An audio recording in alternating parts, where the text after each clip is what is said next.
Ngayon po kasi kapansin-pansin ano po, ito hong mga highland vegetables, mababa ang presyo, no? So far ha, dito po sa bantay presyo po ng DA, may mga nangangamba na ho ngayon kasi baka itong produkto na binabanggit dito, broccoli, cauliflower, repolyo, etc.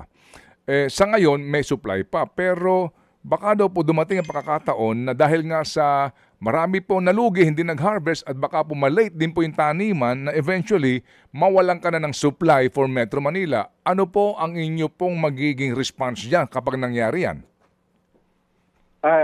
Bago mangyari yan, Ted, ay kailangan maiwasan. Kaya ngayon talaga ay sa utos na rin uli ng ating Pangulo at saka sa instruction ni Sir Kiko, talagang priority na tulungan itong ating mga magugulay. Hindi lang dito sa Cordillera, pati doon sa ibang area na nakakaranas ng ganitong problema dahil nga maganda yung production sa ngayon at mababa ang presyo pero dahil may mga reports, instances na hindi na naka-harvest dahil nga mas lugi pa.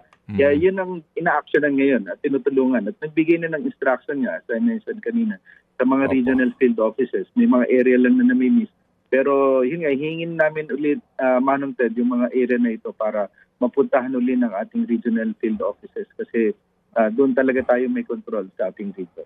Okay, sige. So hindi mangyayari yun, sir, na mawawalan tayo kakapusin ng supply nitong mga highland vegetables na ito sa mga palengke, sa mga urban areas, Asek?